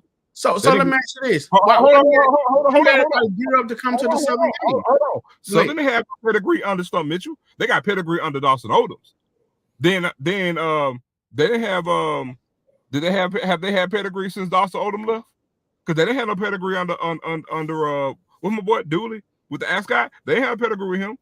Fam, you had pedigree with Willie, but shit, we were tapping his ass too. Because he had lost 3 straight to Jack State. No, I'm sorry, 4. They had lost 4 straight to us then. Willie lost 2. Mm-hmm. So I mean, you said they got pedigree. I mean, I'm gonna feel with this. You say competitive. You do realize too, TD, you can be competitive as hell 75, dog. You can be competitive. You can be real competitive at 75. But what I'm saying is, when you name out, when you talk about moving up to another level, when you name out some of the potential schools to move up, when you name out some of the leaders in the blue blood of the SWAC, those schools come up. That's what I mean by that. I mean, that's why even when we wasn't supposed to play Southern, they still was on the schedule for the competition and for true enough, they couldn't do nothing against us when we had Coach Prime, but they still had they still had the name in the traveling, with the fans and stuff like that. They still had that nostalgia for being a good team and being competitive. That's why when we talk about buying season pass, and we like, okay, well, we know you're gonna show up for maybe the Southern game, the FAMU game, That's because of that track records and things that they've done. That's what I'm saying. What competitive game have we had? One competitive game with Southern in the past 5 games we played them. One. This 2021 game? Yep. But you have to understand. Hold on. You said they're competitive. They come, the fans come. We know when we play them, they're competitive. We've only had one competitive game with them in the past 5 games. And like I said, again, when we talking about Coach Prime, again, you just said we are talented about a lot of time with that. What I'm saying is still the mystique, their name themselves. Yeah, but hold on. Mystique, hold on. I hear what you're saying, but you're saying 2 different things. Mystique don't equate to competitiveness. No. Nostalgia does not equate to competitiveness. It doesn't. So, now, if you want to say it makes it playing them, there's an aura and mystique because of the rivalry, but that don't equate to competitiveness. I'm sorry. Hold on. So it's a mystique to the game, but we beat their ass 40-0. That's not competitiveness. I mean, here's the thing: we still can harp on that, but you gotta understand, we went through a 7-year drought too, but we getting out there too, bro. So here's what I'm saying: people still knew when Jackson State came, it was gonna be a game. But that's not saying because we're competitive. That's because of the name on front of the jersey. It's Jackson State. But just because Jackson State's on the schedule, which makes the point of reputation. Right. I think that's what Chuck was trying to say. He said reputation is what TD is talking about. I mean, there's still going to be a draw, and most of that's going to be within the fans. It don't matter if we sorry or suck or whatever the case may be. If Jack State plays Southern, the expectation is for us to play up because it's Southern and give them a good go. But when you ain't good, you just ain't good. Like, for example, during our 7-year – I got you. No, but what I'm saying is it's not lost to me. I'm not being tone deaf. I get it. But what I'm saying is the schedule get ready to come out. Oh, yeah, we play Southern in New Orleans. That game going to be lit. But shit, if we suck ass and they suck ass, I mean, the game gonna be competitive. I think most of the time when people say that, though, it's talking about the Southern Jackson State game, period, and what comes with the game. No. It's 2 different things. You're right. You already made the point. The point was it's 2 different things. It's the nostalgia of the Jack State Southern rivalry, and then it comes down to the football. The football is only dictated by what we look like that year, what kind of team it is. Now, let me say this: early in the season, we play Southern game 3. I do feel like that game gonna be super competitive. I do, because they ain't got. Here's what happens at the beginning of the season. You know, if a team suck, by the time you get to the end of the season, a lot of them kind of melded in. They done kind of, you know what I'm saying? They done kind of game. Yeah, huh? And it's a non-conference game. Yes, and non-conference. So in the earlier part of the season, you still got belief in you can turn things. You got to fight. When you kind of know you out of it, it's like, all right, whatever. Yeah, you got to fight. So I think that game this year going to be super duper competitive, because I don't know what the hell Southern got going on. That's one team I just can't tell you nothing. All I know is Fred McNair is there. I really ain't paid no attention to him. So I'm gonna have to do my own research. So I don't have enough. I'm not educated enough on them to know what they've done. I do follow Light on. You know, I think Jonathan does a good job, and maybe following him has made me lazy because I don't. You know what I'm saying? I kind of lean on him to kind of put it out there. If it's something good that came down the pipe at HBCU, they really do a pretty good job of grabbing it, letting us know. So we'll see. We'll see. But I do know that Fred McNair is in the room, so we'll see. Maybe he go over there and get some of that coaching that he had at Alcorn over there at wherever the hell he at, Southern. They scared Daryl. Who the hell is Daryl? FAMU needs to bring that band. I don't think they're gonna bring that band. But we're going to find out in a little bit, man. The cool thing about the conversation is I feel the intensity picking up, man. We less than 2 months away from the season start. First game of the season, ULM. You know what? See, I love that. Watch this. Valley play Jack State hard as hell every game, right? You know how many times Valley beat Jack State in their whole entire history? So, you know, we're bringing to the question. Valley play a lot of people hard. What are they missing, Ken? What is Valley missing? Yeah. Exactly what Joe don't want to talk about. Good players. They missing a lot, though. Let me say this. Administration-wise, I thought they was moving in the right direction. I mean, I saw a Valley alum go out there and put out some very, damning remarks about the leadership of the university, and then losing one of the best ADs that they had, Akeem McClellan. He's back at Jackson State. Valley's getting turf on their practice field. They just got a new scoreboard. They got some really good things happening for them up there at the school. So hopefully that'll permeate into some recruiting. I'm sorry, man. You have to recruit to be good. In the SWAC, we're at the lowest level of Division I. Let's just call it what it is. We're lower Division I level football. Some people want to relegate us to D2 and all that good stuff. If you recruit well in the level that we play at, you will win more. You will win more games than your peers. You cannot talk about the SWAC and make light of recruiting. So what Valley needs consistent recruiting classes at a high level and a high clip. That's what they need. If I ever hear anybody say recruiting don't matter, man, I'm kicking you off the screen. It's the dumbest damn thing anybody can say. Man, they missing money. State, that state traditionally gives to Delta State, and so TD. I ask you a question. This is a phenomenal answer. Thank you, Brother C. Lee. I mean, because this is the question you got to ask yourself. If Delta State was in the SWAC, would Delta State be the whooping board of the you know what I'm saying? Would they be the can that everybody kicked down the road? No, sir. No, they would not. No, they wouldn't. No. So the question you got to ask yourself: they wouldn't win like they wouldn't now. Huh? They wouldn't win like they win now. They wouldn't lose like Valley losing. I'll split the difference with you. No. I'm not saying that they're gonna come and dominate. But let me say this. I know. I'm saying they won't lose like Valley. Now, maybe that has a lot to do with Coach Cooley. That has a lot to do with the coach that's there and the program he has. Yeah. Because I'm gonna tell you like this right here. Regardless of how we want to look at it, in 2021, we were one play away from losing to Delta State. Yes, sir.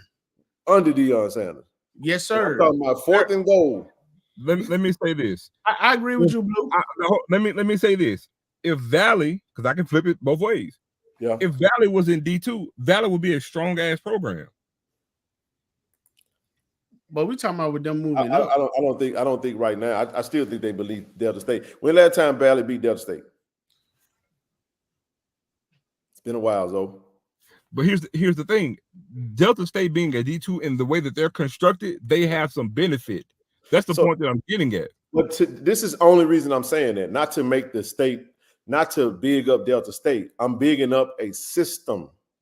I'm building up a culture and money. That's what Valley needs. Everything Delta State getting, a great coach who's been there for a long time, good recruiting. Because I'm going to tell you like this right here. Coach Cooley, yes, Delta State beat Jackson State under Tony Hughes. Was that Tony Hughes or was that Hal Jackson? It was at home. Got our ass whooped, bro. It was like 31-17, bro. That was Comedy? Oh, that was Comedy. Damn, that was Comedy. Yeah, it was a while ago. It don't sound shocked. She did Comedy. I thought it was later than that. I mean, it's all good. But here's my point, though. My point is this.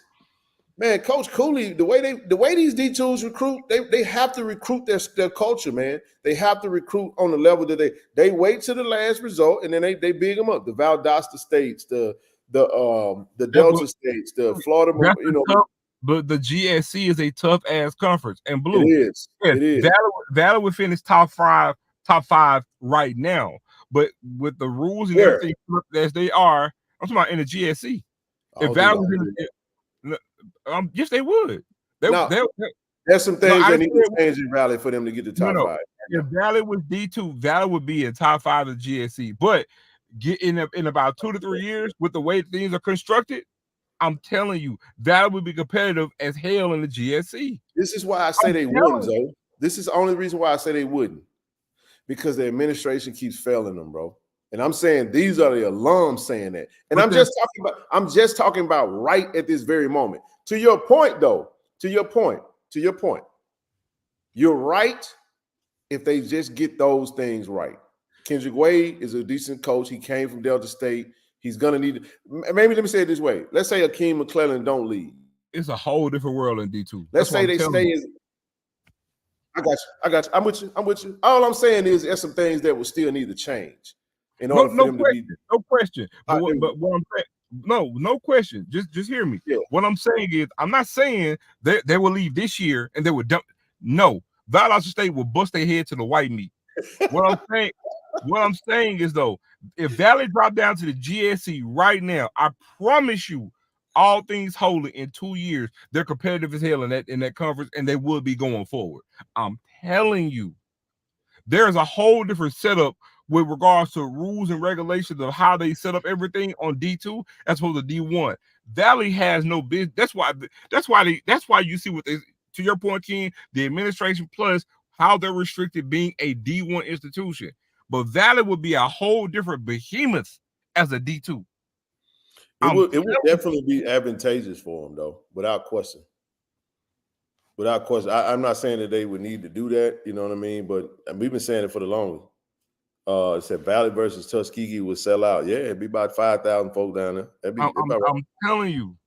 No, they got all the scholarships now, EA. No, for the longest they had about right at 40. And that's another thing people don't know. And they just got the full allotment of scholarships. Just got the full allotment of scholarships, TD. Like just got them, like a season or 2 ago. Yeah. But Valley would, I mean, and then that's the answer that I have to the question. It's still, in the end, it's still an athletic program that has to be supported by administration. You have to put money in it. You still got to get a good football coach that can recruit. Doesn't matter what level you on. You still have to recruit the best players for the level that you play on. Why are you looking funny? I see this coming. Okay. Oh wow. Okay, you say to their credit, they helped build the pillar. How you build a pillar with 1 year and they didn't win no championship? That was like I was like 2. Okay, hold on. You can't have a pillar with no ring. Do you guys know Valley has never won a SWAC championship football? They've never won the SWAC football championship. Never, not one. As great as that season was in '84, Alcorn State won the SWAC that year. You can't be a pillar without a ring. I was 2. I mean, I get it. That was listen. That was a phenomenal offensive year. One of the greatest offensive explosions we've had in the football history. You know what I'm saying? It spawned the West Coast offense, a lot of different things, right? And we can rest on that. But to say that that's a pillar, no, sir. No, sir.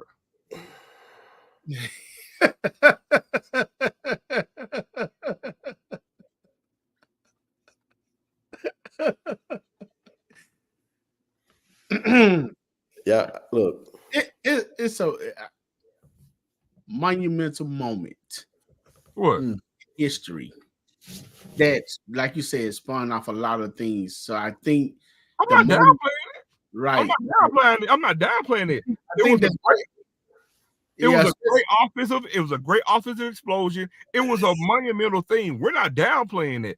But are we really talking about the greatest year being 40 years ago?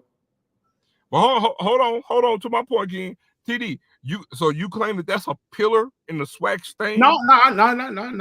I just say it's a monumental moment. I didn't say it was a pillar. Oh no, it was a monumental. Yeah. It needs to be documented exactly how it is. The greatest offensive explosion in the SWAC history. Jerry Rice, Willie Titan. I mean, everything that came with it, Archie Cooley, everything that they earned their well due, but you cannot. I'm not saying you. I'm saying you, Drew. They found that they're a pillar in the SWAC. Like no, sir. Listen, Nada, Nathaniel, Nathan. You know what's ironic about that is that I had a conversation with. I was talking to KT Dub. I was over we was talking, and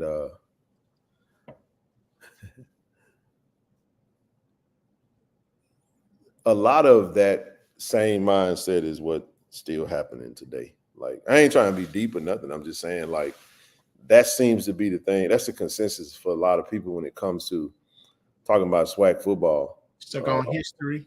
Man, we ain't much change, CD, in 40 years, bro. Mindset still kind of the same. We kind of want to stay put. We stand pat. There's really no real progressive plan, no real progressive. We scoff at anything that involves elevation sometimes, and it's alarming.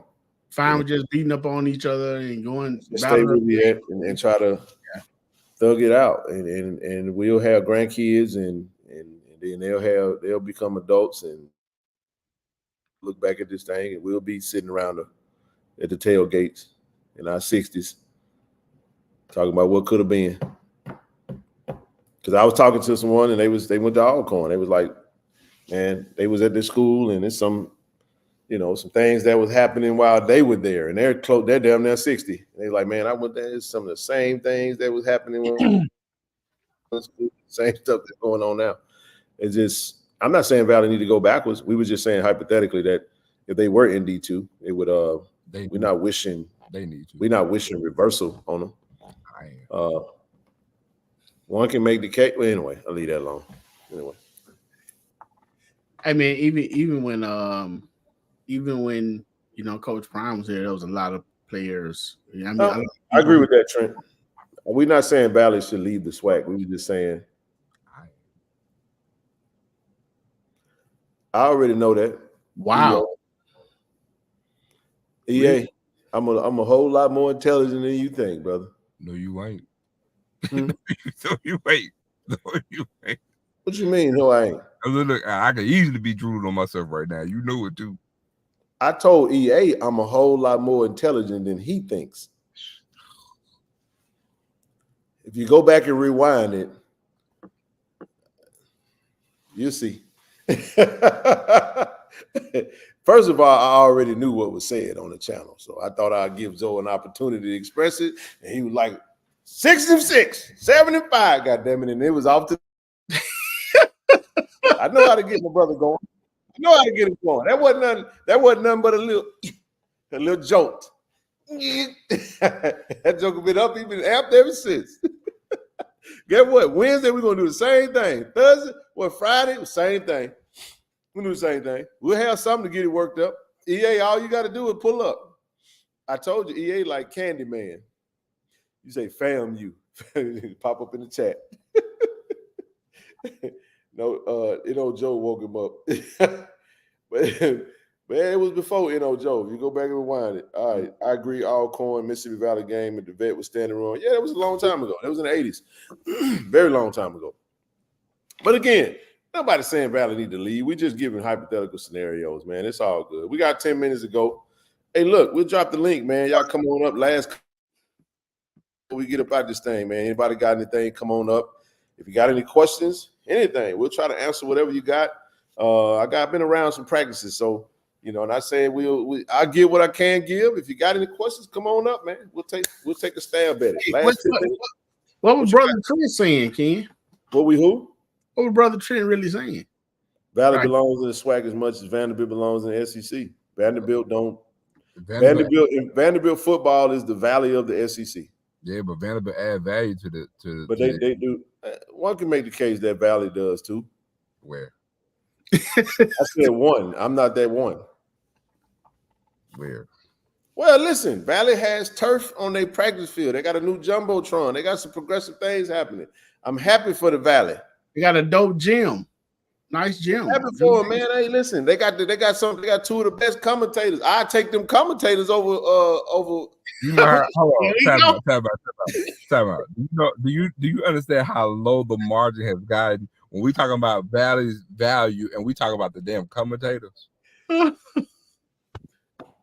So, do you know how bad our game day operations is right now? That I'm hoping is a lot better. I ain't gonna go down that road tonight. That's be for another show. We'll pause on that. But all I'm gonna say is this: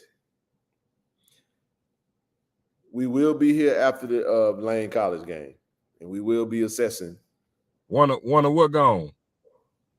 One of the game day. Oh, hey, that dude in basketball though, that announcer basketball be on his stuff though. I don't listen, but I know if we play them, I'll listen to them. But yeah, it's all good. Valley has a different mascot than everybody else. That's the value. I'm done. Stop. I'm done. But he been throwing jabs the whole time in the chat, man. Rattlers for Richard. You about to get blocked, EA. Keep playing. I'm done. That man said rattlers for Richard. Hey, EA, while you talking, where that shit back? Hey, that's a good one. Man, EA be slick on point, man. Y'all be looking over EA. You be saying some funny stuff. Put that on the shirt and wear it to Jackson, EA. You got me there. That's a good one, dog. I gotta give you that. I gotta give you that. You got me there. That's a good one, bro. That is a good one. I like that, EA. I like that, big dog. That's a good one. You got me there. Yes, indeed, man. But now, hey, Tommy, strength and conditioning is top notch, brother. Okay. Oh man, listen. Man, shout out to Coach Beef, man. I was out there today, and who was I talking to on the sideline? Say one thing we know for sure: that team gonna be in shape. Man, yeah, they've been and they've gotten better, man. They've gotten better. I love the growth in the conditioning, man. It's been first class, man. The conditioning is on point. It really has been. Strength and conditioning. So I think you see a stronger team. We see players, man, that play starters, man, that are playing. That's going to play major fact. It's going to be major factors for the team. Have completely transformed their body. Able to go a little harder, a little quicker, getting faster, getting stronger, and it's great to see, man. That's a testament to the strength and conditioning coach. And are there more interviews with the coaches coming? Absolutely, there are. Make sure you guys go to Tiger Talk, man. Listen. We got all y'all here. Hey, I need all y'all to do us a favor, man. All y'all do us a favor. We got 500 people watching right now. I need every last one of y'all, if y'all can, go to YouTube, look up Tiger Talk TV. I actually starred the comment, the YouTube page. Hold on, kids. I got to make sure I tell them too, because it's a couple of you want to go to at Tiger Talk -TV. Hey, well, yeah, that's true. It's another one, but the other one doesn't have any content on it. So look for this logo. It's like 4 or 5 of them. Yeah, look for this logo. It's all good. In a minute, when y'all go and subscribe, and we keep, we gonna take over. Don't worry about that. It's all good. We rebranded the channel. Got a lot of dope content. We got some amazing player interviews coming too. That former players as well. So be on the lookout for that. But yes, we will touch all the coaches. We absolutely will touch all the coaches, man, and try to get as many players as we can. We got about, man, I got 2 player interviews scheduled this week, and we're doing a former player. So 3 interviews scheduled so far this week, and we probably just leave it there. But need everybody under the sound of our voice. If you're watching on Twitter, hey, just go to your YouTube app and pull up Tiger Talk TV. And somebody in the chat, just drop it in the chat for us, man. Go pull up the Tiger Talk. If you've already subscribed, post that comment in the chat, drop the link, and everybody click the link and hit subscribe. Make sure you turn your notification bells on and watch the content, man. We need the support. The other page is still up, but we had to do something a little different. So all the interviews from the other page they're going to stay up. It'll still be available. All that content will stay on that page. But we needed to rebrand, man. So go ahead and subscribe to us, man. So that means we should get 500 subscribers at least 400, because I know a lot of them already subscribed. But let's get up to about 500 subscribers before the night is. I appreciate you, brother, Al B225. So y'all click the link in the chat. It'll take you straight to the page and hit the subscribe button, man. We're gonna drop this every single show. We're gonna push this every single show, and we'll be back Wednesday working on finalizing a dope special guest. I know TD won't be on Wednesday or Friday or Monday. We'll be out for a little while. Take a vacation, huh, bro? What you got? Well, he'll be working out. He's taking a hiatus from us, man. He got some projects he's working on. I'll say it that way. TD going on sabbatical. There it is. So, man, y'all, please, man, if y'all can, go hit the please click that link. And so if y'all can actually, somebody can pin it to the chat. I can go in there and pin it to the chat. But anyway, y'all know what to do. If you're watching the show and it's not live, please go to Tiger Talk TV and subscribe to the channel. Look for this logo. Actually, the logo would be TTTV. So you'll see us still had a pod mic with a TT and a TV. That's us. So click that link, hit the subscribe button, and let's grow this thing, man. We got a lot of dope content coming. Appreciate all the subs. Appreciate all the support. Appreciate everybody for tuning in tonight. Hey, man, keep it coming, man. We'll be back on Wednesday. You know, hopefully, like I said, if we finalizing a special guest, and we'll put that out there when we got it. But as we stated, listen, we got an event coming up. Go to Eventbrite, committedtheexperience.eventbrite.com.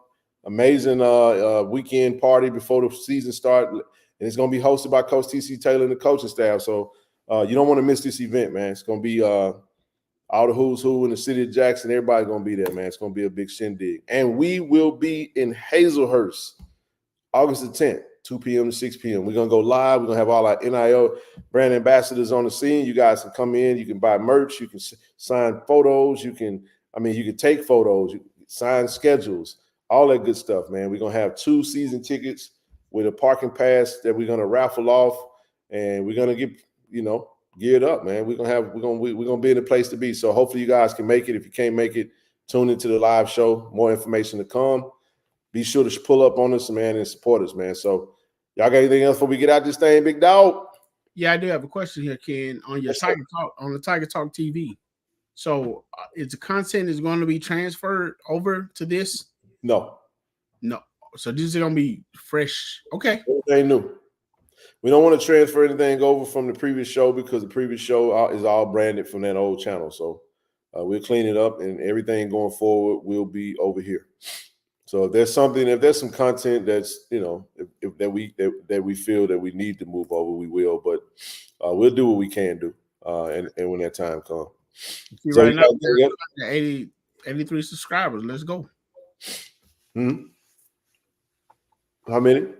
283. Man, we should have 583 right now, or at least 483. Y'all go ahead and subscribe to the channel.